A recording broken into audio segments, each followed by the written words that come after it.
A conquista da América foi um dos maiores empreendimentos realizados pela Espanha em sua história. A chegada da expedição de Cristóvão Colombo na América, em 1492, iniciou um processo que levou ao domínio dos povos indígenas e foi o auge de um longo processo de exploração do Atlântico durante o século XV. O objetivo inicial de Cristóvão Colombo era alcançar a Ásia, chamada de Índias. Entretanto, a expedição de Colombo resultou na chegada dos europeus ao continente americano e iniciou o processo de ocupação e colonização.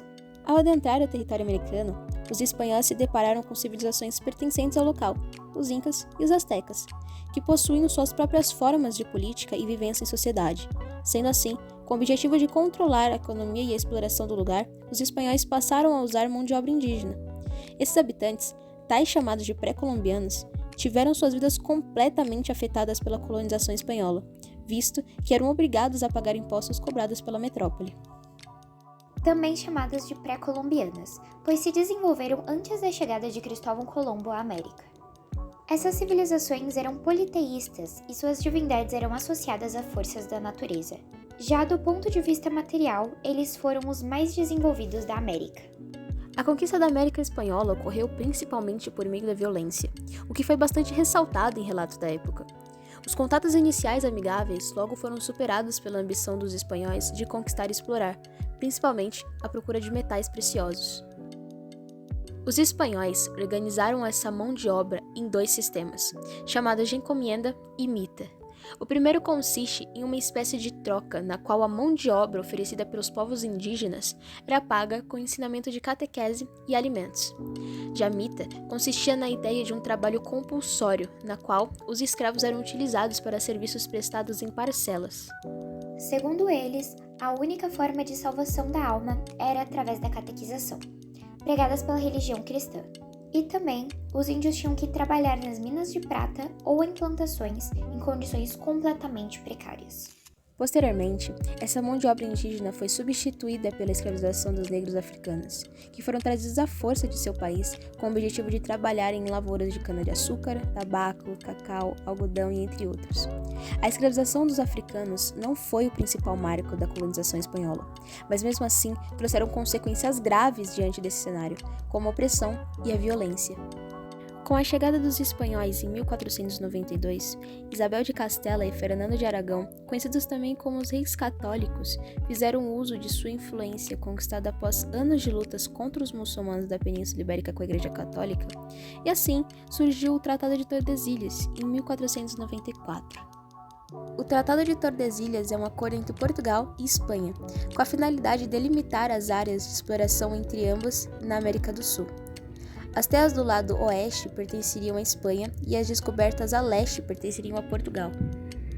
O aval da Igreja Católica durante o século XV era extremamente importante, porque as decisões decretadas pelo Papa estavam acima das decisões dos reis. O tratado estipulou uma linha imaginária sobre a América, e as terras que eram consideradas espanholas pela Igreja eram duas grandes civilizações, Aztecas e Incas. Essas civilizações eram conhecidas pelo avançado estilo de vida, possuindo um largo conhecimento sobre inúmeros assuntos, além de possuírem grandes construções e formarem sociedades extremamente complexas e organizadas. Na fase de conquista, a coroa espanhola criou os adelamentos, grandes extensões de terra que eram entregues a conquistadores, que tinham autonomia sobre a administração destes territórios. À medida que se ampliou a dominação espanhola sobre a América, surgiu a necessidade de montar um aparelho administrativo que se associasse aos interesses mercantilistas da Espanha, especialmente após a descoberta de grandes quantidades de ouro nas áreas do Império Azteca e de prata nas áreas do Império Inca. Assim, o território foi dividido em vice-reinos e capitanias gerais. Para o controle da economia colonial, a coroa espanhola criou em 1503 a Casa de Contratação, que controlava o comércio espanhol com as áreas coloniais e o sistema de Porto Único, determinando que os produtos que saíssem e entrassem na América só poderiam ir e vir do porto de Sevilla. A Casa de Contratação foi uma empresa monopolista estatal espanhola. Ela administrava as atividades comerciais espanholas no Novo Mundo e arrecadava impostos com o objetivo de ter um melhor controle do comércio colonial. Para consolidar a ocupação do território e enfrentar a resistência dos povos nativos, que eram a imensa maioria, os espanhóis se aproveitaram de sua superioridade bélica, com a utilização de armas de fogo e cavalos. A vitória espanhola também pode ser explicada pela questão biológica, ou seja, a disseminação de doenças que não existiam na América, provocando epidemias fatais aos nativos. Outro fator determinante foi a aliança com povos dominados pelo Império Azteca e Inca, estimulando as desavenças que já existiam entre os nativos. Foi instaurado um complexo sistema de controle sobre as regiões denominadas, que garantiam o funcionamento da exploração hispânica na América. De início, os espanhóis dividiram as terras em vice-reinos: Nova Espanha, sendo este o atual México; Nova Granada, correspondente à Colômbia e ao Equador; Peru, o atual Peru e Bolívia; Rio da Prata, onde se encontram Paraguai, Uruguai e Argentina juntos. Desta forma, foram divididos pelas extensões territoriais e o tamanho da população, sendo as regiões que mais geram riquezas. Além disso, havia também as capitanias gerais denominadas Capitania Geral de Cuba, Capitania Geral de Porto Rico e Capitania Geral de São Domingo. Regiões essas que não eram concordantes com a colonização, sendo, portanto, palco de vários conflitos com indígenas, ou regiões vulneráveis a ataques de navios piratas.